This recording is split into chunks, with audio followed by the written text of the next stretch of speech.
Assalamualaikum Pak Bambang. Waalaikumsalam warahmatullahi wabarakatuh. Ya, Abi, alhamdulillah. ya, Suara alhamdulillah. kelihatan, wajahnya tidak nampak. Ah, ya Allah, alhamdulillah. Akhirnya Ya, kelihatan juga. Bagaimana? Sehat ya, semua? sehat alhamdulillah. Tadi Alhamdulillah. saya coba sampai beberapa orang masuk, akhirnya saya coba putuskan untuk, udah saya stop dulu, saya keluar lagi, nanti saya masuk Ya, lagi. ya, ya. Dan ini Oke, alhamdulillah. Ada sedikit kendala teknis tadi. Ya, ya, Pak, kita coba ya, sapa dulu kawan-kawan yang hadir. Ini ada Liari Mailat dan Lili Sekawati, Bu Lili Sekawati. Kalau Bu Lili Sekawati ini teman kita, teman Nabi di Sana Syariah, sama-sama sedang wakaf gitu ya. Kalau yang Rekliari, Maila, Faza, Rahmania. Selamat malam semuanya. Kita ucapkan kepada semuanya, mudah-mudahan sehat selalu. Baik, alhamdulillah. Bambang, kita Ya, hari ini episode pertama untuk acara kolaborasi antara akademisi dan praktisi Beta Network and Beta Opportunity. Kita hadir untuk membahas tentang topik yang mungkin cukup menarik buat kawan-kawan semuanya, yaitu kaya selamanya. Tapi sebelum kita mulai, tadi Abi sudah buka dengan ucapan Bismillah, Assalamualaikum, sampai tadi sholawat juga. Kita perkenalan dulu ya, perkenalan dulu kepada bintang tamu kita. Ini bintang tamu kita nih praktisi di sebuah kampus yang mungkin kawan-kawan tahu kampusnya di mana gitu, nanti akan diperkenalkan. Tidak jauh-jauh dari sini, adanya di sekitaran kita juga. Kemudian beliau ini gelarnya adalah doktor, jadi S3 ya, S3 dokter. Jadi kalau D-nya besar itu dokter, kalau D-nya kecil namanya dokter gitu ya. Nah, beliau dokter dengan keuangan syariah dan juga punya banyak konsep-konsep yang berhubungan dengan wakaf, dan nantinya kita akan cerita banyak tentang bagaimana wakaf itu bisa diberdayakan dan diaplikasikan dalam kehidupan sehari-hari, terutama di kampus gitu misalnya untuk anak-anak generasi milenial atau generasi muda. Baik. Untuk mempersingkat waktu, kita berikan kesempatan kepada tamu kita untuk memperkenalkan diri. Silakan. ya, bismillahirrahmanirrahim. Terima kasih, Abi, Rekliari, serta Mbak Lili Sekawati. Rekliari ini mahasiswa saya. Ya, ekonomi syariah. Oh, baik. Ya, alhamdulillah. Terima kasih sudah join. Alhamdulillah. Baik, assalamualaikum warahmatullahi wabarakatuh. Abi serta semuanya. Alhamdulillah. Tadi sudah dibuka oleh Abi ya. Jadi, alhamdulillah. Wassalatu wassalamu ala asrofil anbiya'i wal mursalin wa ala alihi washabihi ajma'in. Asyhadu an la ilaha illallah wa la syarika lah. Asyhadu anna Muhammadan abduhu wa rasuluhu nabiyya ba'dah. Allahumma sholli ala Muhammad wa sayyidina Muhammad rabbi sholli sadri wa yassir amri wa hlul 'uqdatam min lisani yafqahu qawli. Ya, jadi saya sehari-hari ya ngajar di kampus UISI Universitas Semen Indonesia di Gresik, tapi ngajarnya ya di Surabaya karena masih online seperti itu. Jadi kampus kita, saya di ekonomi syariah, dan alhamdulillah di sini bisa berkolaborasi apik dengan Mas Firki ya, atau panggilan kesayangannya adalah Abi ya, alhamdulillah. Kita ngobrol-ngobrol bareng nih ya mengenai ya tentang perjuangan kita semua lah kan di ekonomi syariah. Ya, terutama Abi sebagai konsultan manajemen syariah juga insya Allah bersama-sama kita berjuang di giroh yang sama. Ya, di insya Allah ini adalah, saya yakin nanti adalah jalan pulang kita semua yang nanti kembali kepada Allah Subhanahu wa taala ya. Kita lewat jalan ini mudah-mudahan senantiasa istiqomah. Ya, kita saling mendoakan di sini ya, kita sharing-sharing, saling mendoakan. Oke. Alhamdulillah topiknya menarik ini Abi hari ini. Ya, malam ini menarik topiknya. Saya kemarin ini ada istilah yang saya senang ya dari Abi, membumikan konsep melangitkan instrumen seperti itu ya, atau melangitkan ya produk keuangan seperti itu ya. Karena seringkali konsep itu melangit ya. Ya, kita berusaha untuk juga mempertemukan antara konsep dengan instrumen keuangan, ketemunya bagaimana sehingga kita nantinya berdakwah itu lengkap gitu, kafah gitu ya. Berdakwah itu kafah. Ya, itu. Ya. Gitu Abi. Ya, kita ngobrol-ngobrol aja deh. Ya. Ya, betul. Jadi memang ide awalnya Abi ingin sekali mempertemukan antara praktisi dengan akademisi, karena ini dua hal yang terkait erat dalam sebuah apa namanya perkembangan informasi, kemudian bagaimana memberikan edukasi dan literasi, kita butuh orang-orang dari akademisi gitu ya. Dan kebetulan Abi selaku praktisi gitu, praktisi keuangan syariah, jadi Abi konsultan manajemen dan keuangan syariah, founder Gerakan Wakaf Berjamaah. Karena kita berbicara mengenai wakaf, jadi saya lagi cari duet partnernya yang berhubungan dengan akademisi, dan kebetulan ketemu alhamdulillah di depan kita semuanya Pak Bambang Tutuko. Nah, beliau dari kampus UISI Universitas Internasional Semen Indonesia yang berlokasi di Gresik, meskipun beliau tinggalnya di Surabaya. Kalau Abi tinggalnya di Sidoarjo, jadi Surabaya di Sidoarjo ketemunya di Gelai gitu ya. Kolaborasi ini perdana nih. Jadi kawan-kawan yang hadir di sini bisa dicatat sebagai ladang amal, ladang ilmu, karena ini adalah majelis ilmu gitu ya. Mudah-mudahan nanti dicatat sebagai amal ibadah.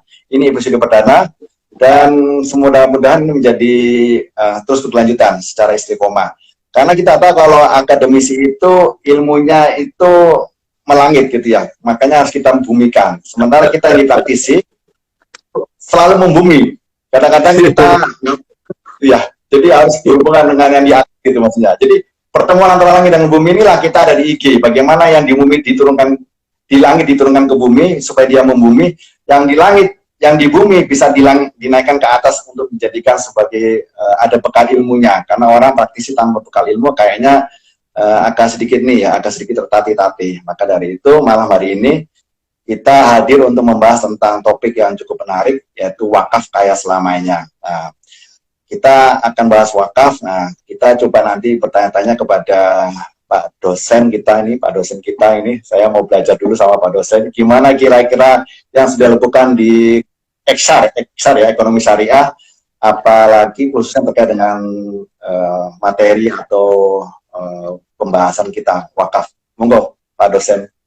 Iya, baik. Terima kasih, Abi. Jadi, alhamdulillah ini kita ngobrol-ngobrol. Jadi intinya gini ya, instrumen ya. Jadi kalau kita bicara ekonomi syariah ya, ekonomi syariah itu instrumen yang paling penting di dalam pengembangan ekonomi syariah itu sebenarnya adalah sedekah, seperti itu. Ya, jadi sedekah itu yang nantinya bisa memberantas riba. Ya, walaupun riba itu akan tetap ada. Di dalam sampai kiamat pasti tetap ada riba itu. Tidak mungkin akan kita menghilangkan riba, tidak mungkin. Sama seperti kita menghilangkan maksiat itu tidak mungkin. Pasti tetap akan ada seperti itu. Jadi nah itu tetap berlangsung karena memang ya sudah demikian, memang harus ada seperti itu.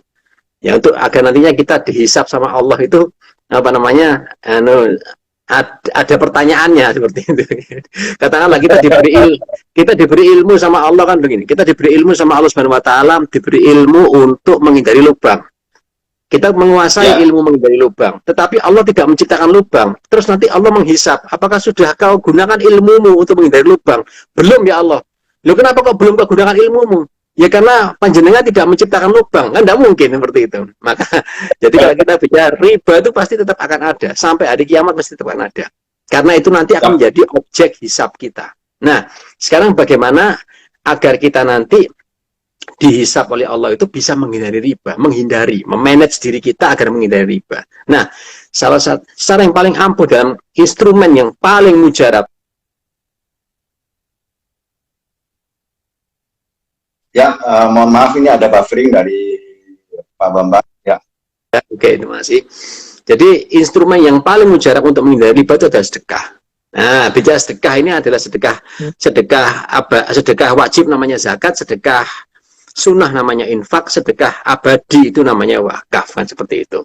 Ya, sedekah kita, karena sedekah kita itu adalah tempat kita mengembalikan, memutarkan harta kita agar harta kita ini bisa untuk kemaslahatan. Bayangkan sebuah akuarium itu kalau airnya tidak berputar, dia keruh airnya, ikannya mati semua, tanamannya mati semua. Makanya air harus berputar seperti itu. Nah, berputarnya apa? Perputaran air di akuarium itu kan ada instrumennya, filter. Filter itu menyaring air di akuarium agar airnya bersih seperti itu. Nah, perputaran air di akuarium ini kan inilah perputaran harta seperti itu. Jadi harta itu tidak boleh berhenti, harus berputar seperti itu. Seperti air yang mengalir berputar, siklus air. Sehingga harta kita akan bersih. Makanya fungsi dari zakat itu adalah purification seperti itu. Ya, mal purification. Jadi penyucian harta seperti itu. Ya, jadi itulah tujuan kita bersedekah. Dan di dalam sedekah itu tentunya kalau memang sudah dikatakan oleh Allah Subhanahu wa taala di dalam Al-Qur'an bahwa sedekah itu adalah cara kita mengatasi riba, menghindari riba, maka mestinya harus dibumikan sedekah itu. Tidak hanya dibicarakan, tapi harus dilakukan, kan seperti itu. Nah, melaksanakan sedekah itu kan bagaimana melaksanakan zakat? Kita punya lembaga ambil zakat. Bagaimana infak? Kita punya infak di masjid seperti itu, ya kan? Punya. Bagaimana berwakaf? Nah, ini PR-nya kan seperti itu. Bagaimana cara kita berwakaf? Bagaimana cara harus ada instrumennya seperti itu. Karena berwakaf itu kan harus tidak hanya sekedar ya gitu-gitu aja gitu loh. Jadi konsep wakaf bagus, tapi gimana caranya agar setiap keluarga bisa berwakaf? Dan wakafnya untuk apa? Itu harus membumi. Tidak hanya bicara di konsep saja yang itu selesai dibuatkan skema lalu tidak diterapkan. Lalu untuk apa? Seperti itu. Maka kita harus menerapkan. Dan untuk menerapkannya perlu instrumen. Seperti itu. Itu saya kira, Bi. Mungkin apa namanya sambil berdiskusi, ya Pak, kita perlu itu gitu loh. Sama seperti kita apa namanya berinvestasi. Investasi kalau nggak ada instrumennya investasi, kita investasi apa dong? Emas itu kan instrumen seperti itu. Coba kalau nggak ada instrumen, coba investasi. Ya kan, nabung nggak ada nggak ada tempat menabung, ya nggak bisa nabung kita. Investasi nggak ada tempat untuk berinvestasi, ya nggak bisa berinvestasi kita seperti itu. Berasuransi kalau nggak ada yang ngurusin, nggak ada perusahaan asuransi, bagaimana kita bisa melakukan suatu risk management, proteksi dan segala macam? Gimana caranya kan gitu kalau kita nggak punya instrumennya. Jadi semua butuh instrumen gitu loh. Untuk ibadah kita ingat sama Allah 5 kali sehari kita butuh instrumen. Instrumennya apa? Sholat. Kan gitu. Coba kalau nggak ada sholat, gimana caranya kita bisa melakukan ibadah seperti itu? Ya kan? Instrumen untuk menahan hawa nafsu apa? Puasa. Semuanya butuh instrumen. Maka di dalam wakaf pun butuh instrumen seperti itu.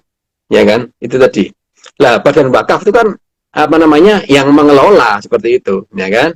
Nah, sekarang instrumennya apa? Lah itu yang harus ada.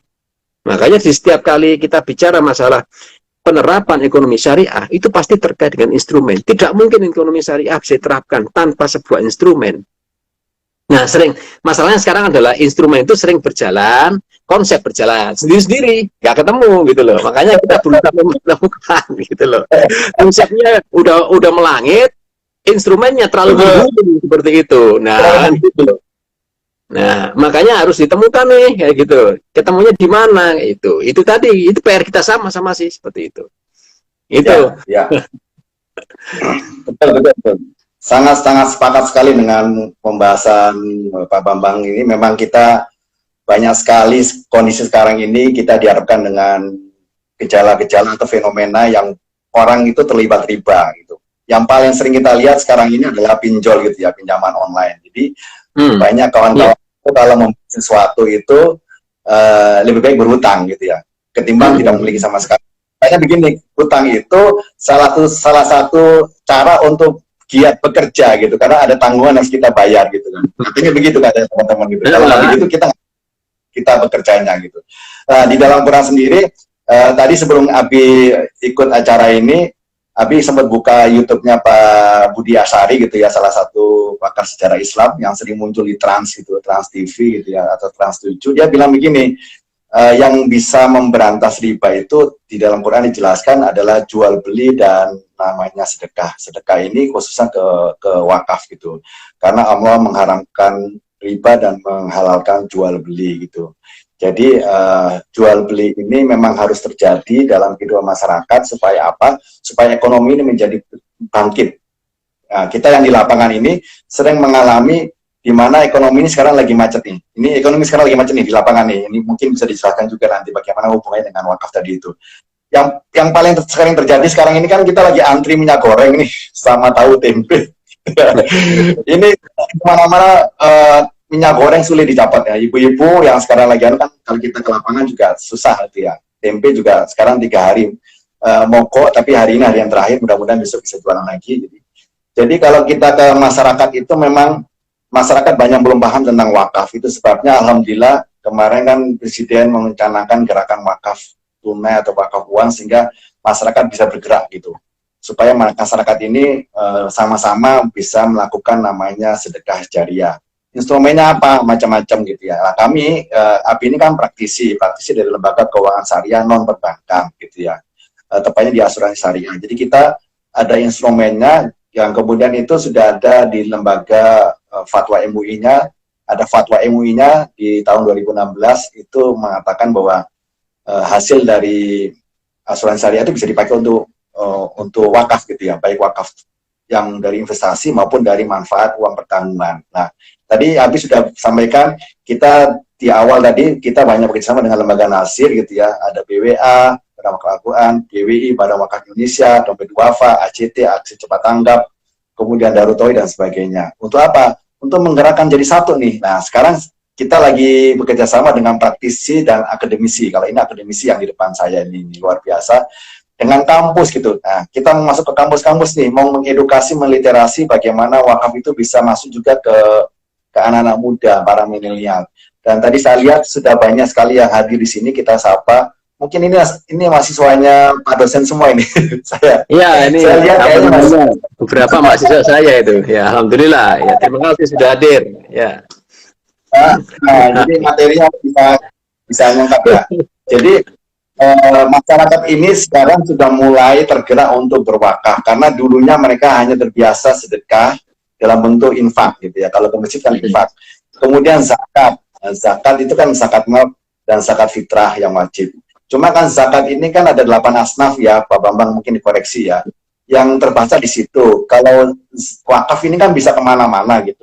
Makanya kalau kita lagi memberikan edukasi atau literasi di masyarakat gitu terkait dengan wakaf, kita selalu sampaikan wakaf ini lebih luas karena wakaf ini bisa dinikmati selain muslim gitu. Orang non muslim bisa menikmati ini dan tidak harus dalam bentuk tempat ibadah. Yang namanya air bersih, irigasi, jalan dan sebagainya itu bisa juga dijadikan sebagai wakaf gitu. Dan manfaatnya bisa banyak orang. Dan tadi kita sampaikan wakaf ini bisa untuk kebangkitan umat. Dan mudah-mudahan ini bisa menjadi sebuah jalan menuju sinergi ya Pak Bambang ya, supaya apa?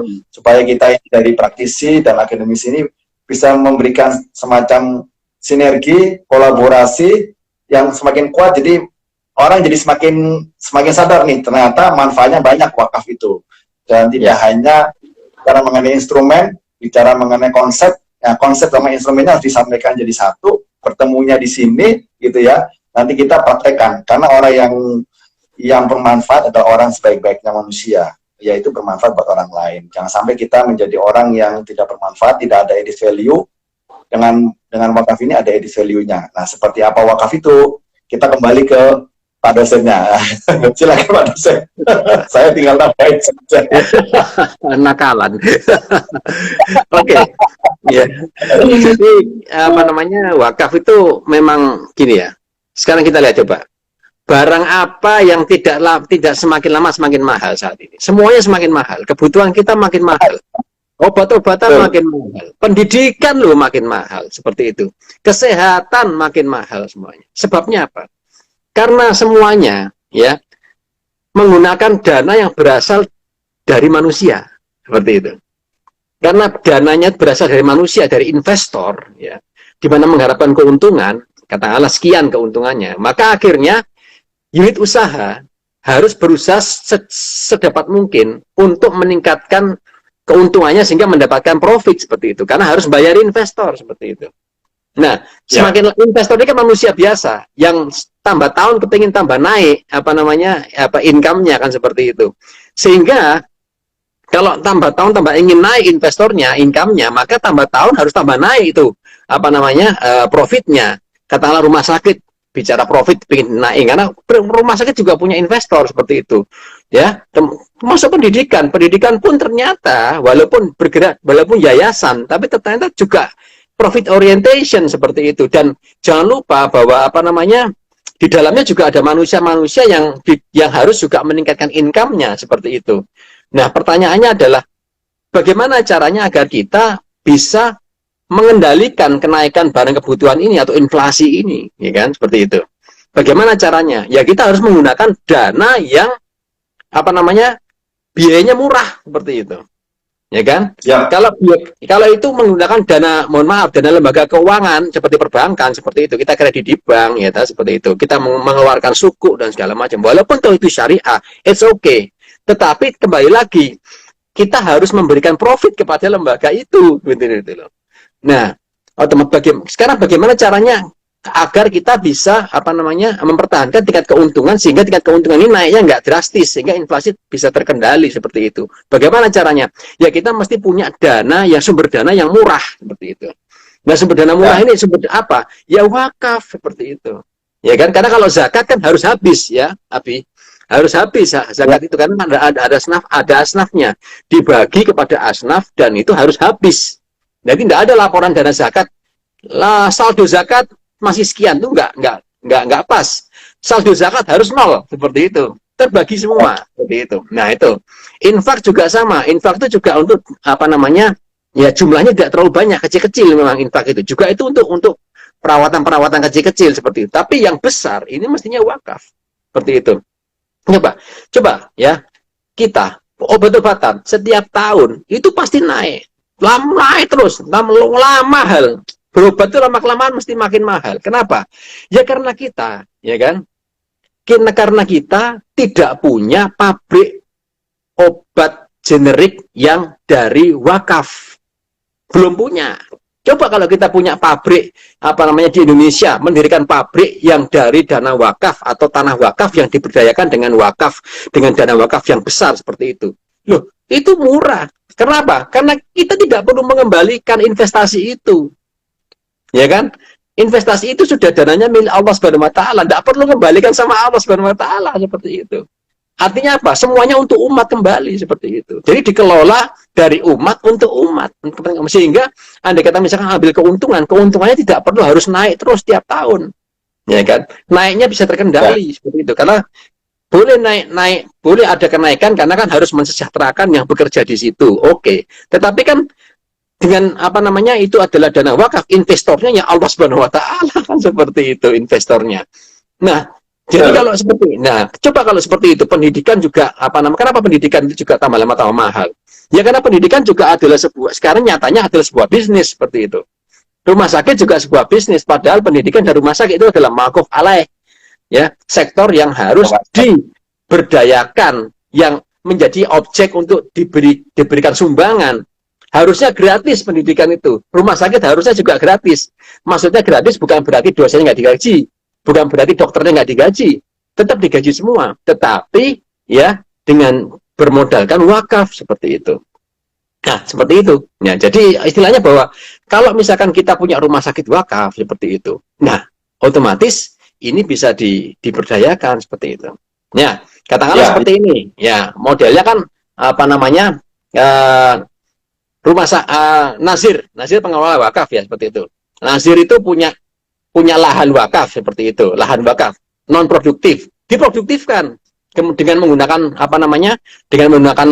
dana wakaf tunai, dibuat sebuah perkantoran seperti gedung perkantoran entah 10 tingkat, 20 tingkat seperti itu dengan dana wakaf seperti itu. Bekerja sama dengan developer ya seperti itu, operator gedung perkantoran seperti itu. Bekerja sama. Kemudian ada hasilnya tiap tahun bagi hasil. Ya, bagi hasil oke, berapa persen? 50-50. 50% untuk operatornya, 50% untuk nazirnya. Nazirnya kemudian sesuai dengan aturan BWI ngambil 10% seperti itu dari 50% itu. Yang 90% untuk disumbangkan kepada sekolahan. Misalkan di sebelahnya ada sekolahan nih, seperti itu. Nah, sekolahan itu gratis akhirnya. Karena apa? Karena ada wakaf produktifnya seperti itu. Nah, gerakan wakaf produktif itu nyatanya adalah bisa meningkatkan kesejahteraan kita seperti itu. Berobat gratis, nanti pendidikan juga gratis seperti itu. Dan banyak sektor lain sektor-sektor yang primer semuanya bisa gratis seperti itu. Iya, sudah ada rumah sakit di Jakarta gratis karena didanai oleh wakaf produktifnya seperti itu. Ya kan? Ya. Kalau kita sekolah di pesantren di Ponorogo, pesantren terkenal Gontor seperti itu, ya bayar SPP cuma 600.000, ya kan, tiap bulan seperti itu, ya kan, tidak naik seperti itu, ya kan. Nah ini hal seperti ini yang harus diberdayakan. Ini dengan dana wakaf seperti itu. Ya. Jadi nyata sekali wakaf itu sebetulnya jawaban dari untuk bagaimana agar perekonomian bisa menekan sebuah inflasi. Karena itu dana murah. Perbankan kalau banyak menggunakan dana wakaf, ya lama-lama kredit di bank itu murah sekali, tidak setinggi sekarang seperti itu. Sekarang ini tinggi karena apa? Karena bank itu mendapatkan harus menyalurkan uangnya nasabah yang ditempatkan di bank itu dengan bagi hasil, sehingga dia menyalurkan ke kredit dengan mendapatkan bagi hasil yang lebih tinggi seperti itu. Coba kalau itu dana wakaf, ya kan? Permodalan kredit itu dari modal dari dana wakaf. Ya, murah sekali kredit itu. Ya, itulah solusinya sebetulnya. Gitu, Bi. Iya. Padahal kalau kita tahu ya, potensi orang Indonesia ini luar biasa, karena orang Indonesia ini kan terkenal dengan orang yang suka berderma. Jadi kalau orang Indonesia itu diajak untuk berderma atau bersedekah, ini negara nomor 1 nih yang paling bisa menyumbang dananya gitu. Kalau masyarakat Indonesia bersatu gitu ya, bisa banyak yang disumbangkan. Ini terjadi kawan-kawan semuanya pada saat perang kemerdekaan Indonesia sekitar tahun 40-an gitu ya. Itu the power of emak-emak itu ternyata sudah bisa berwakaf loh kawan-kawan, dan berwakafnya nggak kaleng-kaleng loh ini buat para mahasiswa dan semuanya yang menjadi pendengar di sini. Itu adalah berwakaf pesawat terbang loh. Pesawat terbang itu, 2 pesawat terbang itu dari ibu-ibu Minang dan ibu-ibu yang ada di Aceh. Jadi orang Aceh, orang Minang, orang Padang itu nyumbangnya itu ke pemerintah Indonesia itu dalam bentuk kapal perang. Dari mana mereka? Mereka kumpulin emas-emasnya loh, bapak-bapak. Emas-emasnya itu dikumpulin. Semuanya dikumpulin untuk dibelikan pesawat terbang. Meskipun pesawat terbangnya second ya, tapi lumayan gitu. Jadi kalau kita lihat di TV ada selebritis yang menghadiahkan pesawat terbang jet pribadi kepada istrinya, ini bukan. Ini malah ibu-ibu menghadiahkan wakaf kepada mereka. Nah, itu salah satu keberdayaan, kekuatan wakaf bisa menghasilkan sebuah pemberdayaan umat. Kalau itu dilakukan luar biasa. Karena Indonesia ini kan ada 2 ya, Pak Bambang ya, yang tidak bisa dihindari. Yang pertama adalah pajak, yang 2 adalah kematian.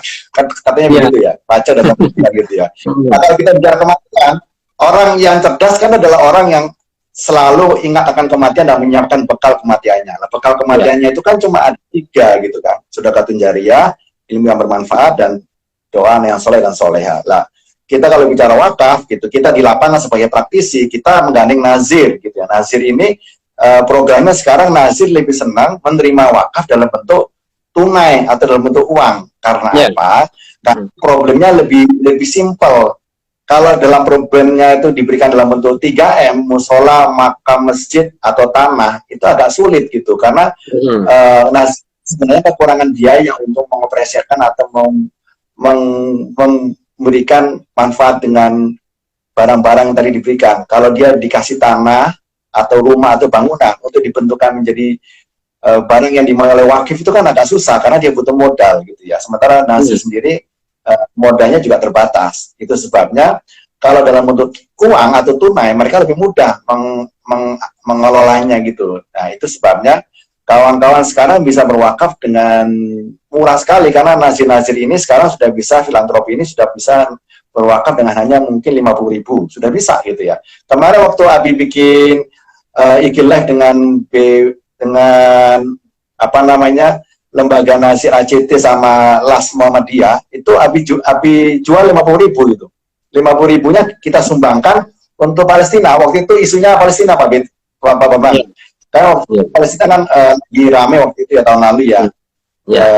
Saya dulu ini ada Pak Gesit Robi dari manajemen.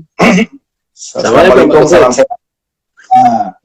Jadi kita minta mereka untuk menyumbang 50.000 ke lembaga yang kita tunjuk. Misalnya kalau saya lagi di dialog dengan ACT, ya mereka sumbang ke ACT gitu. Nanti akadnya untuk wakaf yang ada di Palestina. Misalnya untuk wakaf ambulan atau air bersih atau bangunan, terserah. Kalau dengan Las Muhammadiyah mungkin untuk yang lainnya gitu, terserah mereka. Jadi ini salah satu wujud kita.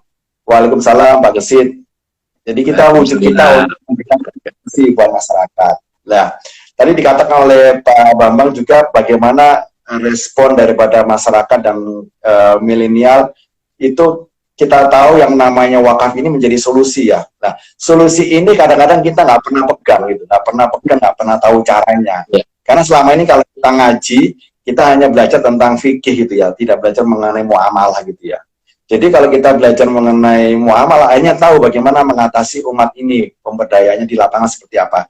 Jadi kalau Anda ya, terutama para pria ini, kalau Anda datang ke masjid, kemudian masjid itu dengan bangganya mengucapkan saldonya sekian juta rupiah, 50 juta rupiah, 100 juta.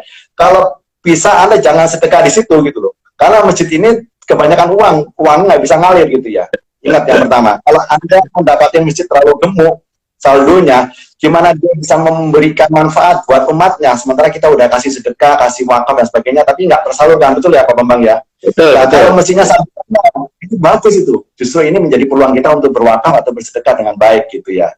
Itu salah satu cara kita melakukan gerakan-gerakan wakaf berjamaah, supaya kawan-kawan semua ini mumpung masih muda, mahasiswa mumpung masih muda, kita dulu waktu kuliah nggak diajarin tentang hal ini gitu ya, karena saya kuliah juga bukan di ekonomi syariah, kuliah di ilmu politik, jadi kasar.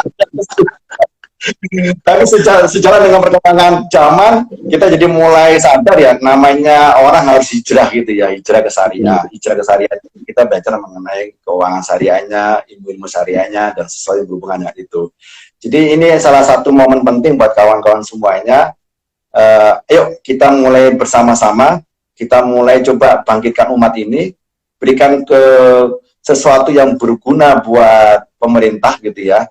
Karena kita tahu pemerintah ini lagi butuh banyak, umat juga lagi butuh banyak, lagi bleeding ini umat ini. Kalau dulu kita nyumbang kapal terbang gitu ya, Monas itu juga sumbangan wakaf, Masjid Istiqlal juga sumbangan wakaf gitu, Masjid Nabawi sumbangan wakaf juga gitu, semuanya sumbangan wakaf gitu.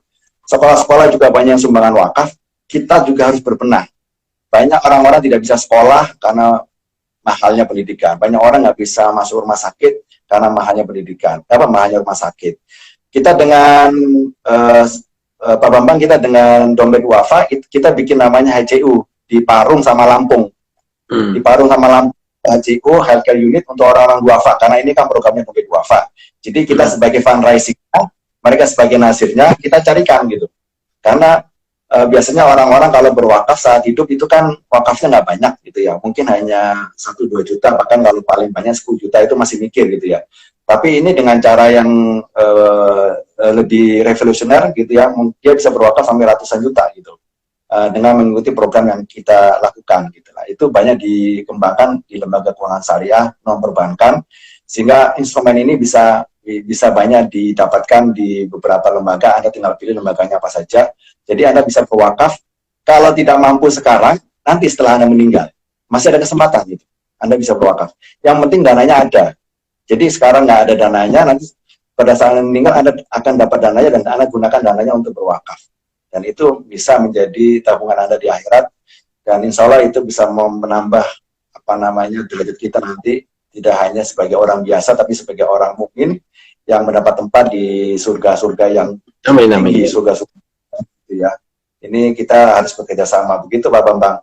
Mudah-mudahan ini semuanya bisa bisa mendengar dan bisa termotivasi gitu ya Pak Bambang ya. Betul. Jadi gini Mas Abi ya. Jadi coba kita bayangkan ya. Sekarang ini kan banyak ya masjid di Indonesia itu udah berapa sih kan gitu ya. Banyak ini. Ya kan, jutaan masjid di Indonesia itu. Kemarin makanya kalau sekarang ada peraturan pengeras masjid itu dibatasi 100 desibel gitu.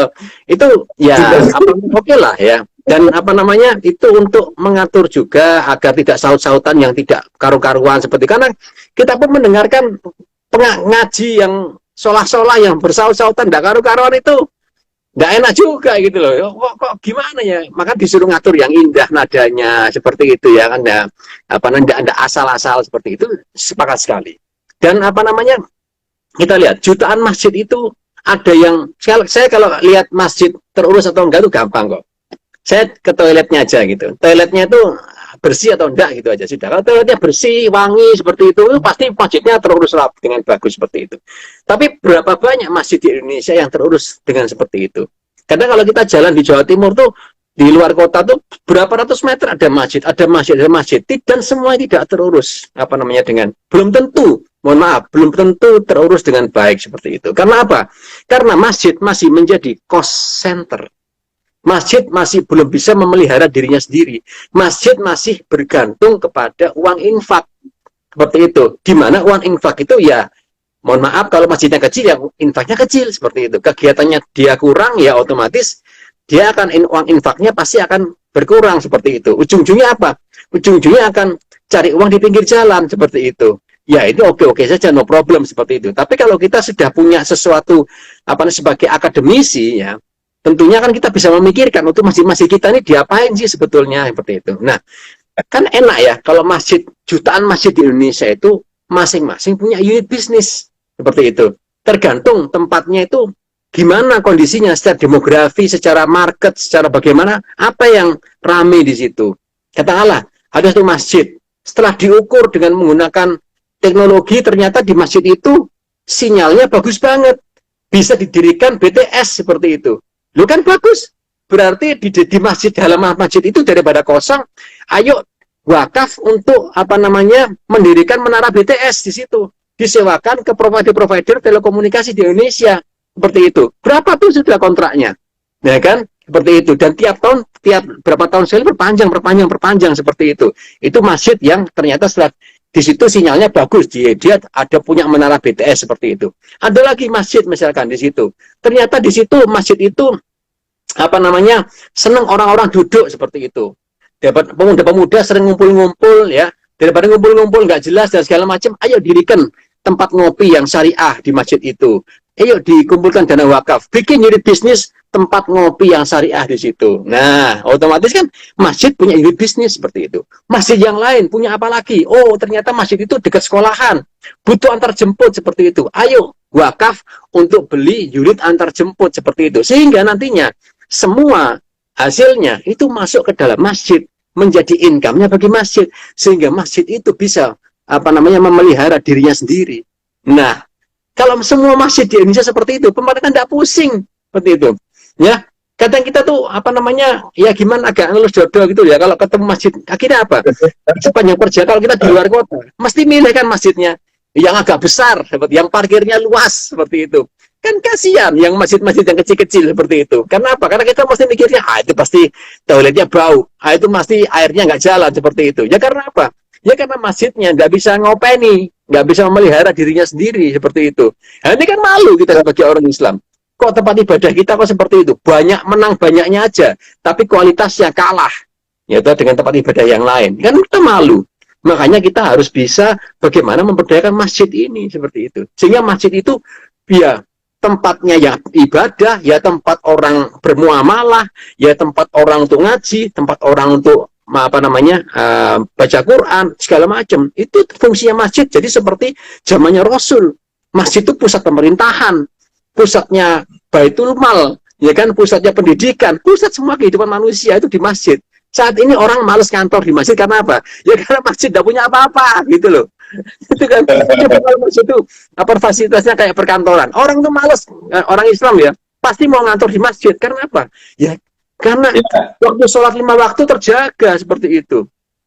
Apa namanya di UIC kan ada apa namanya ada masjidnya ya, kita akhirnya saya akhirnya mau nggak mau mesti sholat 5 waktu apa sholat di masjid seperti itu, on time gitu loh. Kan seperti itu. Jadi kalau orang-orang ngantornya di masjid pasti sholatnya on time semua, pasti sudahlah seperti itu. Itu tadi.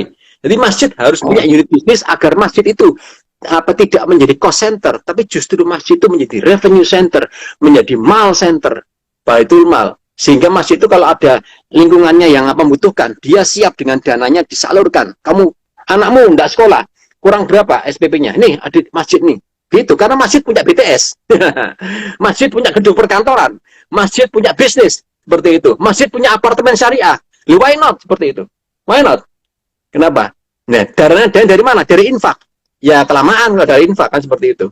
Maka kita harus bagaimana caranya? Oh, ini wakaf nih, seperti itu. Dan wakaf pakai instrumen yang smart seperti itu. Sehingga apa? Sehingga akhirnya bisa ada apa namanya percepatannya seperti itu untuk mendapatkan dana yang besar. Kalau masjid ingin punya apartemen syariah, ingin punya gedung perkantoran syariah kan dananya puluhan miliar, ratusan miliar. Ya bagaimana caranya? Kalau masjid hanya bergantung pada infak saja, infak Jumatan seperti itu aja, ya nggak lama. Maka harus benar-benar punya suatu instrumen. Seperti itu, Bi. Ya, betul. Jadi wakaf ini sebenarnya bisa menjadi solusi pemberdayaan umat, termasuk masjid juga sebagai solusi untuk umat. Karena ternyata orang ini sekarang berlomba-lomba membangun masjid untuk megah-megahan ya, kalau kita lihat ya, gedungnya besar, tapi nggak ada aktivitasnya, jemaahnya sedikit, padahal dia tidak menjadi solusi gitu ya. Kalau masjid didirikan, itu harus menjadi solusi, apalagi masjid ini dari dana umat yang namanya wakaf gitu ya. Jadi kawan sekarang ini punya kesempatan nih, bisa berwakaf dari sisi mana saja, karena penawaran wakaf sendiri itu kali, dari mulai yang paling murah sampai yang paling mahal gitu ya, dari mulai yang paling mudah dan paling sulit gitu ya. Tapi semuanya mudah karena kita sekarang mempunyai yang namanya adalah handphone. Sekarang bisa berwakaf melalui KRIS ya. KRIS itu QRIS gitu, singkatannya apa? Kayak tempel gitu udah bisa berwakaf seperti itu ya. Di masjid-masjid sekarang sudah kayak gitu, masjid-masjid sekarang. Jadi, kalau kita belajar dari masjid itu, saya jadi teringat Joko Karyan gitu ya. Joko Karyan ini melahirkan kemudian masjidnya namanya masjid baru di daerah Ngawi namanya Al-Falah gitu ya. Al-Falah sekarang juga meniru persis seperti itu. Kemudian kemarin juga kita lihat beberapa fenomena bahwa masjid itu sekarang sudah mulai memberdayakan sedekahnya atau infaknya untuk membiayai UKM. Nah ini wakafnya wakaf produktif ya, wakaf produktif. Jadi setiap UKM itu dikasih uang 1 juta gitu ya, yang saya tahu ini dikasih uang 1 juta, kemudian nanti dia cicil 1 bulan 100.000 gitu ya, selama 10 bulan. Tapi UKM-nya ini harus mendapat pendamping dari takmir masjid. Jadi UMKM-nya ada UMKM yang menjadi jamaah masjid dan dia didampingi atau ada garantinya atau garantornya dari takmir masjid. Jadi setiap bulan dia bisa bayar 100.000 cicilannya tanpa bunga. Begitu 10 bulan uangnya kembali 1 juta, nanti uang itu dikasihkan kepada yang lain. Jadi kalau dalam satu bulan masjid itu punya uang 10 juta, dia bisa membiayai 10 UMKM gitu untuk bisa berjualan kembali gitu ya misalnya gitu. Atau yang lain misalnya kita tahu masjid itu juga mempunyai unit bisnis gitu ya. Ini saya jadi teringat waktu mungkin kalau kawan-kawan ke Singapura itu pasti tahu di sana lokasi itu kan sangat menentukan lahan mahal dan sebagainya. Masjid-masjid itu yang biasanya itu dia hanya berdiri masjid saja, itu suatu ketika itu dibongkar. Karena di masjid itu dibongkar, kemudian dia menawarkan proposal kepada orang-orang di sekitarnya, para pengusaha. Jadi di lahan itu yang luasnya mungkin 10 kali 20, dia bikin apartemen, dia bikin unit bisnis macam-macam, di mana masjid itu didirikan di lantai nomor 2 atau nomor 3 gitu ya. Yang bawahnya misalnya cuci mobil, minimarket, masjid, kemudian apartemen syariah, perkantoran dan lain sebagainya. Jadi di 10 kali 20 dinaikkan ke atas, dia bisa banyak bisnis di situ. Dan masjidnya dari sana. Nah, kalau kita mendatangi masjid-masjid itu kan rata-rata lahan sekitarnya kan kurang produktif ya, Pak Bambang ya. Itu bisa dijadikan ya. Sebagai modal dia tawarkan sebagai proposal kepada para investor, para pengusaha, para jemaah untuk diberdayakan melalui wakaf tadi itu, dananya dari wakaf itu. Jadi sebenarnya wakaf ini adalah sudah kembali lagi ke awal gitu ya, jual beli dan wakaf sebagai solusi pemberdayaan umat. Jadi kalau kawan-kawan mau berdaya, saya yakin Anda pasti menggunakannya dengan cara wakaf gitu ya, wakaf gitu ya. Dan sekarang ini wakaf itu sudah mulai trennya naik gitu.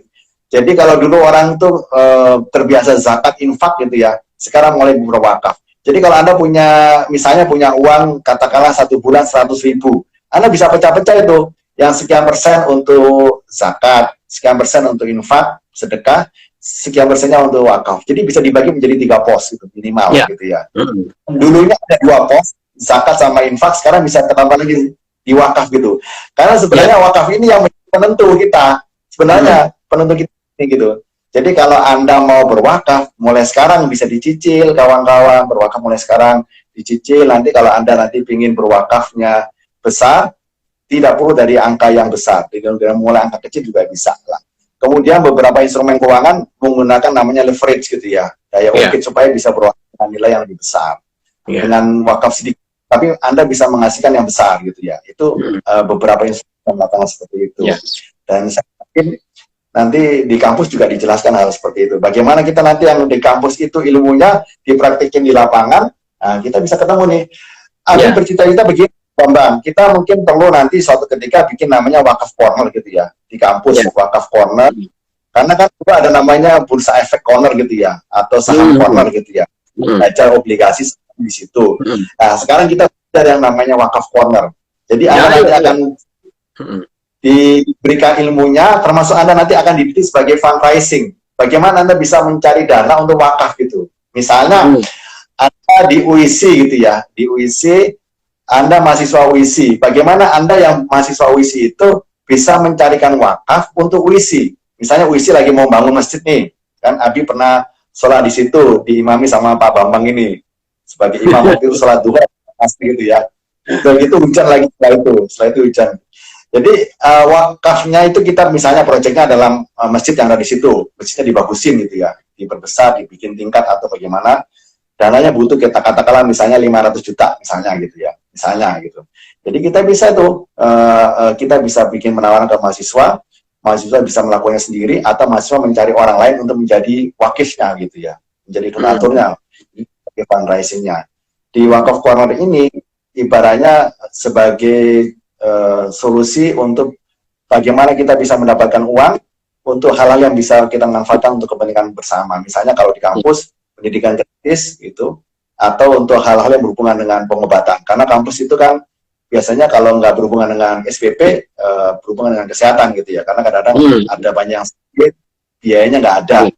Ya anak kos-kosan, orang tua jauh gitu ya, sakit, kena pandemi, kena COVID dan sebagainya, nggak punya duit ini gitu ya. Kita bisa bantu dari misalnya gitu ya, dengan wakaf. Ini banyak bisa kita iya, itu bisa itu, tapi jadi memang saya juga sudah menghitung kok, apa namanya. Nah, kira-kira gini, kalau misalkan Tangala kampus mau ekspansi seperti itu ya, Tangala mau bikin apa? Mau bikin apa namanya? Tadi itu mau mengembangkan masjidnya, mau menambah kelasnya, mau apa namanya? Apapun juga lah, mau menambah fasilitasnya seperti itu, mau menambah apa namanya? Labnya seperti itu nggak bingung-bingung kok. Kalau wakaf itu udah jalan ya di kampus itu, udah nggak bingung-bingung gitu loh. Tinggal buka aja nih wakaf untuk lab apa namanya katakanlah lab anatomi kedokteran seperti itu kan UIC kebetulan mau bikin fakultas kedokteran seperti itu katakanlah nih lab pengadaan ininya mikroskopnya itu di wakaf dibuka apa namanya wakaf mikroskop atau wakaf tunai lah oke lah boleh lah atau langsung aja straight to the point nih siapa yang mau berwakaf mikroskop siapa yang mau berwakaf tunai seperti itu udah dibuka aja. Saya yakin akan apa namanya banyak kok yang apa namanya tak terduga nantinya. Ternyata ada aja. Ternyata orang-orang itu orang Indonesia itu ternyata banyak duit gitu loh. Yang mereka tapi nggak tahu gitu loh, nggak tahu harus kemana kan gitu. Nah ini coba gampang aja. Katakanlah gini, itu tuh saya ini Mas Abi mungkin di Surabaya kalau di perempatan Suramadu yang apa dari Kenjeran ke Suramadu itu di sebelah kiri itu ada masjid pojokan itu ya. Saya sampai heran masjid itu kecil tapi tahu-tahu dibongkar dibuat apa gede digambar gede gitu saya pikir iki tadi kapan gitu loh tapi ternyata luar biasa di luar dugaan ya seperti itu begitu dipampangkan wakaf seperti itu waduh sudah sekarang kalau lihat di perempatan Suramadu dari Kenjeran mau ke Suramadu kan belok kanan kita noleh sebelah kiri itu di pojokan itu ya kan itu masjidnya besar sudah terbangun. Ada juga masjid yang lain seperti itu di Jalan Gemawangsa, depannya rumahnya Pipo, almarhum Pipo, ya Prof. Yudi almarhum, ya. Seberangnya itu ada masjid kecil kan seperti itu. Nah, itu dulu juga di Ambrokno kan gitu loh. Sekarang dibangun udah gede gitu loh. Itu kan wakaf seperti itu. Masa kita kalah dengan yang itu, seperti itu. Ya kan, masa kampus kalah dengan itu, masa kesehatan kalah dengan itu, masa pendidikan kalah dengan itu. Harusnya enggak lah, gitu loh. Itu udah ngasih contoh sama kita. Nah, itu bisa harus kita gerakkan. Itu kalau melanda semua sektor, kita bisa menekan inflasi karena kita tidak tergantung kepada biaya biaya modal yang berbiaya tinggi.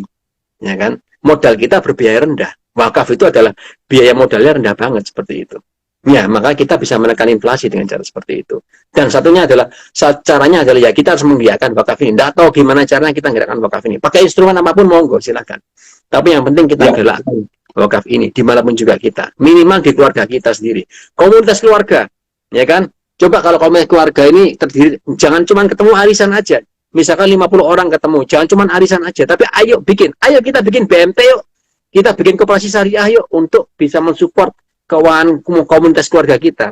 Loh, modalnya apa? Pakai wakaf seperti itu. Ya, BMT koperasi syariah kalau pakai bank, kalau Kalau pakai bank syariah, itu biaya modal tinggi seperti itu. Kalau dananya pakai linkage dari bank syariah. Tapi kalau sudah pakai dana wakaf, itu biaya rendah sekali. Seperti itu. Ya, nah ini harus kita gerakkan. Ya, enggak tahu gimana caranya, harus gerak lah, pokoknya gitu. Yang penting niat dulu. Maka di sini ada anak-anak mahasiswa sekarang semuanya, ada di mahasiswa. Ayo kita gerakkan wakaf di keluarga kita masing-masing, di kampus kita, seperti itu. Jadikan wakaf, topik wakaf ini menjadi skripsi kalian, menjadi penelitian kalian, menjadi artikel kalian, seperti itu. Dan kita gerakkan tidak hanya pandai menulis tentang wakaf, tapi pandai melaksanakan tentang wakaf. Makanya ujian saya, Pak Mas Irgi, Mas Abi, ya, ke adik di mahasiswa, bisa ditanyakan nih ke anak-anak masing-masing. Saya tidak pernah ujian itu tulis wakaf adalah, tidak pernah. Saya tidak pernah. Namanya. Saya selalu ngasih ujian itu kalau kamu bicara mengenai apa namanya zakziswab, ya, tentang sedekah, ya ujiannya adalah project. Kamu cari orang yang membutuhkan, kamu cari mustahik, dia butuh berapa, kamu carikan donatur, dia donatur itu serahkan, kumpulkan dananya, serahkan. Itu project sudah. Kalau kamu bisa seperti itu, lulus sudah mata kuliah itu. Ya, apa namanya, kenapa tidak kita beri A kalau memang bisa seperti itu? Itu luar biasa loh sulitnya. Kalau bisa seperti itu. Benar. Maka saya tidak pernah memberikan project, memberikan UAS, UTS berupa apa namanya, berupa pertanyaan tertulis, tidak pernah. Jarang sekali. Bahkan hampir pas tidak pernah. Selalu saya kasih project yang real kepada masyarakat terkait dengan perencanaan keuangan, terkait dengan sedekah, terkait dengan apapun juga seperti itu, Bi. Ya, harapannya anak-anak ini membumikan ilmunya seperti itu, membumikan ilmunya dan dengan berkolaborasi dengan produk keuangan syariah yang pas seperti itu, ya, kita melangitkan produk itu sehingga apa namanya ketemu di tengah-tengah seperti itu, ya, seperti itu, tidak terjadi, jadi benar-benar bersinergi pas seperti itu, sehingga ya mari adik-adik sekalian, bapak ibu sekalian ada di sini, teman-teman sekalian semuanya, mari kita jadi penggerak-penggerak wakaf ini, ya, yang kita matchkan antara konsep dengan instrumen seperti itu, sehingga nyata gitu loh. Manfaatnya itu nyata. Manfaatnya itu tidak hanya berhenti di perpustakaan, tidak hanya berhenti di jurnal, tetapi benar-benar nyata dirasakan oleh masyarakat. Ini loh rasanya berwakaf. Ini loh rasanya masjid itu punya BPS. Ini loh rasanya masjid itu punya unit bisnis seperti ini. Ini loh rasanya kampus punya unit bisnis seperti itu. Sehingga lama-kelamaan SPP itu kampus itu hidupnya bukan dari SPP. Kampus itu hidupnya dari unit bisnis wakafnya. Itu luar biasa. Itu luar biasa. Jadi kawan-kawan sekarang ini kalau ada di Exart, itu kan salah satunya kan ingin menjadi perencana keuangan syariah gitu ya, financial planner gitu ya. Nah, kita juga bisa menjadi namanya wakaf planner. Atau kalau di tempat kami, itu namanya adalah wakaf advisor. Nah, karena wakaf planner itu sudah ada yang memberikan semacam hak patennya, jadi kita nggak bisa pakai itu. Tapi kalau wakaf advisor, kita bisa pakai nama itu. Jadi wakaf advisor ini salah satu profesi bagaimana kita itu, tadi yang dikatakan Pak Bambang, Anda sudah belajar ilmunya di kampus gitu ya, dengan Anda menjadi wakaf advisor yang tentu saja ini sertifikasi, di mana sertifikasi ini dilakukan oleh MUI, Anda belajar di situ, disertifikasi, Anda ke lapangan, Anda langsung praktek bagaimana Anda bisa menjadi fundraising, menghubungkan antara wakif gitu ya, dan wakaf alaih, bagaimana Anda bisa mengelola itu semuanya. Bahkan syukur-syukur Anda bisa mendirikan namanya Nazir sendiri, itu luar biasa gitu. Yang kedua, bagi kawan-kawan yang punya komunitas ibu-ibu arisan, komunitas anak-anak klub gitu ya, anak-anak motor, anak-anak mobil dan sebagainya, ya kumpul-kumpul, kita kumpulin duit, tapi mungkin lebih naik sedikit tingkatannya, tidak lagi bicara arisan, tapi bicara mengenai tentang manfaat yang lebih luas. Misalnya, ya kumpulin untuk jadikan wakaf, nanti kalau ada apa-apa kita bantu dari uang ini gitu. Nah, semacam tadi yang dikatakan oleh Pak Bambang dalam bentuk koperasi atau BMJ atau yang lainnya, itu juga penting karena selama ini kalau kita ketemu ibu-ibu sosialita atau ibu-ibu yang sedang kumpul-kumpul itu pasti ngomongnya arisan, uangnya untuk apa? Untuk konsumtif atau untuk flexing gitu ya. Kemarin kita bahas di flexing tuh ya. Gitu, atau untuk namanya jalan-jalan gitu ya. Kenapa nggak kita siapin jalan-jalan ke Turki, jalan-jalannya ke Mekah? Ya pakai uang wakaf tadi itu. Nah, salah satunya seperti itu. Itu manfaatnya kan luar biasa karena manusia itu diuji dengan yang namanya harta. Karena harta itu ditanya dua hal, dari mana Anda dapatkan dan kemana uang itu Anda belanjakan. Jadi mumpung ini masih banyak mahasiswa-mahasiswa, kami ini kan sudah generasi yang sudah generasi berumur gitu ya. Sudah usianya sudah sangat tinggi, sangat jauh gitu ya. Anda penerus bangsa, ya mulailah kita menitipkan kepada Anda semuanya, para pemirsa yang melihat ini, untuk apa? Untuk bisa mensosialisasikan namanya gerakan wakaf berjamaah. Supaya apa? Kalau kita berjamaah melakukan wakafnya itu akan secara masif, akan banyak manfaatnya. Kalau sendiri-sendiri seperti kita namanya sapu lidi, nggak ada manfaatnya, nggak bisa buat nyapu gitu kalau sendiri-sendiri sapu lidinya. Lalu kalau berjamaah, sapu lidi itu bisa membersihkan satu halaman pekarangan luas. Berjamaah di dunia, berjamaah juga di akhirat, karena dunia sementara, akhir selamanya. Gitu kan? Utamakan dunia, kita akan mengikuti. Gitu. Di dunia ini kan apa namanya, apa ya, kita mampir ngombe kalau kata almarhum Didi Kempot itu ya. Mampir ngombe, nanti kita akan pulang kan gitu ya kan. Kita kalau kita meninggal dunia itu kan kita pulang kan gitu ya, itu kan pulang sebetulnya ya kan, bukan pergi loh, kita itu pulang loh. Kita ini justru sekarang di dunia ini sedang pergi entah kemana kan gitu. Kita ini pergi entah kemana nggak tahu nih, makanya kita harus tahu jalan pulang gitu loh. Makanya ya saat kita pulang nanti itulah kehidupan kita yang sebenarnya, maka kita siapkan ya sudah, itu nanti hidup sebenarnya kan seperti itu. Jadi seperti ya fata morgana, seperti seolah-olah ini ya seolah-olah nyata seperti, padahal ini adalah sebuah apa namanya fata morgana sebetulnya. Yang nyata tuh ya ilahi rojiun tadi itu. Insya Allah kita dengan kita giat berwakaf, kita biar menyuarakan tentang gerakan sedekah, zakat, infak, sedekah dan wakaf ini, insya Allah kita akan setiap diskusi kita akan ingat gitu loh, buat membuat kita ingat gitu. Dan enak kan kita berprofesi sebagai wakaf planner seperti itu ya. Kita berprofesi sebagai apa namanya waris planner. Ini ada apa namanya kolega saya Mbak Naning Humaida, ini seorang apa namanya qualified legacy planner. Mbak Naning, alhamdulillah terima kasih sudah join, dan juga kolega yang lain Mas Aditya ya dari UISI, anak-anak mahasiswa sekarang semuanya, ada Yusuf tadi, ada Elo, ada Rekliari, ada Vivi Nurmatin, terima kasih sudah join di sini, alhamdulillah. Jadi apa namanya, bagaimana kita bisa, kalau kita katakanlah punya profesi sebagai waris planner, mungkin seperti Mbak Nani Umaida, legacy planner, waris planner, wakaf advisor, pasti yakin saya tiap pertemuan kita, tiap ngobrol-ngobrol kita pasti akan banyak eling, banyak nyebut Allah Subhanahu wa taala. Sudah pasti sudah. Itu kan sudah profesi yang luar biasa kan seperti itu. Tadi ada apa namanya Hafid, ada Hafid juga mahasiswa yang sekarang gerak di wakaf Al-Quran, Masya Allah, saya singkat di posting terus apa namanya wakaf Al-Quran, luar biasa Hafid, terima kasih ya, alhamdulillah. Nah ini suatu gerakan yang luar biasa, belum lulus padahal dia, tapi sudah join wakaf Al-Quran, luar biasa sekali. Jadi kalau kita berprofesi dengan profesi-profesi yang seperti itu, insya Allah setiap diskusi kita, setiap webinar, seminar, apapun juga, pasti ngomongin akhirat seperti itu, dan pasti akan membuat kita makin ingat seperti itu. Insya Allah barokahlah untuk kita. Rezeki itu Allah yang ngatur lah, dapatnya dari mana nggak tahu lah kita seperti itu. Yang penting Allah tahu kok kebutuhan kita apa, sudah ya kan. Yang menjaga kita semuanya keluarga kita Allah Subhanahu wa taala. Semoga semuanya sehat selalu, barokah, amin ya rabbal alamin. Lancar rezeki, Abi juga lancar rezeki, semua keluarga juga lancar rezeki, amin ya rabbal alamin. Itu alhamdulillah. Jadi sahabat-sahabatku semuanya yang dirahmati Allah Subhanahu wa taala, kita sudah masuk di sesi akhir 2119 sekarang waktunya. Jadi memang kalau kita ingin jadi orang cerdas, kita selalu ingat akan kematian dan mempersiapkan bekal kematiannya itu.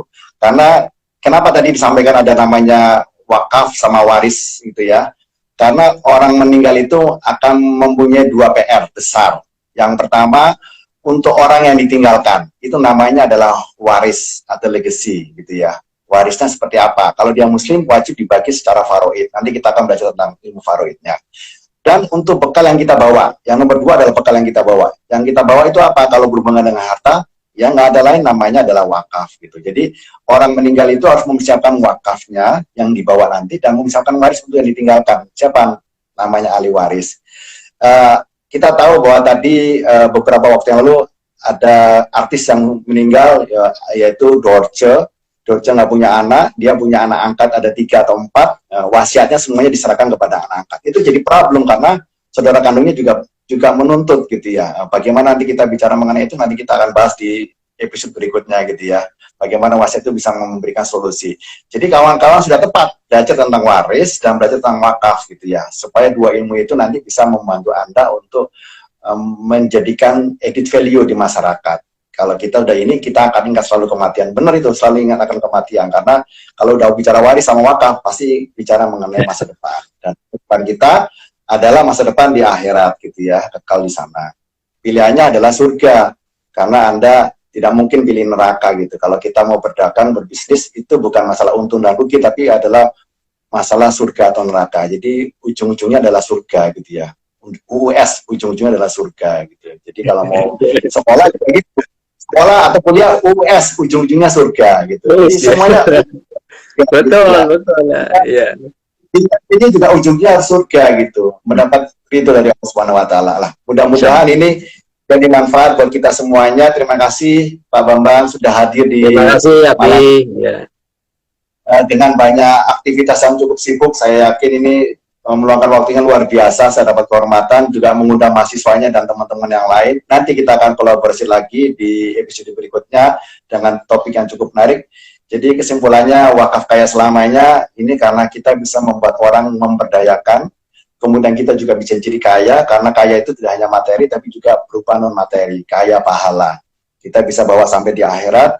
Dan wakaf ini ternyata sudah bisa digunakan berbagai macam sektor gitu ya. Tidak hanya untuk tempat ibadah, ternyata untuk hal-hal yang berhubungan dengan kemaslahatan umat juga bisa, pendidikan, kesehatan, dan sebagainya. Dan masjid sebagai solusi umat juga harus mempunyai nilai bisnis atau mempunyai unit bisnis yang bisa nanti mendapatkan manfaat untuk semuanya. Jadi memberdayakan wakaf untuk umatnya, untuk jemaahnya, dan untuk masyarakat sekitarnya. Dan bagi generasi muda yang ada di sini, mudah-mudahan nanti bisa juga terlibat langsung, tidak hanya belajar ilmunya tapi juga ke lapangan, ke masyarakat. Dan tadi yang berhubungan dengan wakaf Al-Quran, Abi pernah bergabung dengan BWA. Kita ke Lumajang sebelum erupsi itu, kita ke Lumajang bersama komunitas off-road namanya Galena, Pak Bambang. Galena itu komunitas off-road. Kata Galena sendiri itu agak sedikit unik, gabungan lelaki nakal. Nakalnya itu artinya suka berurusan ke daerah-daerah. Jadi Galena itu dipunggawai namanya Pak Krisna, orang Pondok Mutiara, Sidoarjo. Armadanya itu dalam mobil off-road, dia bawa Quran itu, mushaf Quran dari BWA pada wakaf Al-Quran itu banyak gitu ya. Jadi dia akan masuk ke pelosok-pelosok desa yang tidak bisa ditemu dengan mobil biasa gitu. Jadi kita kemarin itu melewati bekasnya sungai aliran lahar itu dengan batu-batu besar, kita off-road di situ. Kita camping di sana 2 malam, dan itu semuanya free. Dia nggak mau kenakan biaya gitu. Jadi itu salah satu bagaimana orang yang berpunya itu menyumbangkan hartanya dalam bentuk wakaf tadi itu. Kalau dosen bisa dalam bentuk wakaf profesi. Tadi ada bicara rumah sakit, kita juga lagi pendekatan dengan rumah sakit supaya nanti rumah sakit juga menyumbang namanya wakaf kamar. Kamar, kamar, beberapa kamar diwakafkan untuk orang-orang yang tidak punya, gitu ya. Nanti dari mana uangnya? Dari silang. Ya, jadi wakaf alat hemodialisis seperti itu, ya kan? Wakaf alat hemodialisis, wakaf uang kamar operasi seperti itu. Nah, luar biasa itu. Luar biasa. Ya. Nanti hari Jumat, hari-hari tertentu ada namanya wakaf profesi dokter. Dokter bisa melakukan prakteknya tanpa dibiayai, tanpa dikasih bayaran. Jadi dia gitu kepada masyarakatnya. Nah, itu banyak sekali yang bisa kita lakukan. Nanti kedepannya nanti kita akan bisa kolaborasi lebih lanjut. Jadi teman-teman pantengin terus channel kita. Jangan lupa subscribe punyanya Pak Bambang dan saya Virganda Budi Prabowo untuk mendapatkan banyak informasi menarik di selanjutnya. Demikian dapat saya sampaikan. Silakan Pak Bambang ditutup. Mungkin ada beberapa mau disampaikan. Iya, memang membiasakan diri itu memang butuh menciptakan habit ya, seperti itu. Habit sedekah itu penting sekali ya. Dan itu prinsipnya seperti pesantren dulu ya. Jadi bisa karena biasa, biasa karena dipaksa dulu, seperti itu. Jadi apapun kalau kita ingin menciptakan habit harus memaksa dulu. Awalnya memaksa dulu, lama-lama jadi kebiasaan. Seperti kita terbiasa, katakanlah misalkan Abi ini luar biasa, ini sholat tahajudnya, wah masya Allah, seperti itu, istiqomah seperti itu. Dulunya awalnya juga pasti sulit, tapi karena ada memaksa diri dulu, insya Allah akhirnya jadi habit seperti itu. Sama, sedekah pun sama, belajar pun sama, semuanya juga sama. Untuk kebaikan itu harus dipaksain dulu, dan insya Allah akan jadi habit. Nah, insya Allah seperti itu. Itu insya Allah. Ya, amin. Terima kasih atas perhatiannya. Jadi sekali lagi sahabat-sahabatku semuanya dimanapun Anda berada, yang pasti pada malam hari ini kita sudah melewati episode perdana kita, kolaborasi antara akademisi dengan praktisi. better network and better opportunity. Mudah-mudahan ini bisa memberi manfaat karena topiknya cukup menarik, adalah wakaf kaya selamanya. Nanti kita akan bahas topik-topik berikutnya di episode mendatang. Dan insya Allah bagi Anda yang tidak bisa melihat langsung siaran kami secara live, kita akan nanti berikan siaran tundanya gitu. Nanti kawan-kawan bisa melihatnya gitu. Nanti akan Abi konversi juga ke YouTube supaya nanti kawan-kawan juga bisa mendapatkan manfaat dari acara ini. Itu saja dari Abi. Kami berdua mengucapkan terima kasih atas perhatiannya. Mohon maaf atas segala kekurangannya karena kesempurnaannya milik Allah. Marilah kita tutup acara hari ini dengan doa kafaratul majelis. Subhanallahumma wa bihamdika asyhadu an la ilaha illa anta astaghfiruka wa atubu ilaik. Warahmatullahi wabarakatuh. Selamat malam, salam sehat semuanya. Selamat malam semuanya. Salam wakaf. Salam wakaf. Salam wakaf. Salam wakaf. Salam wakaf.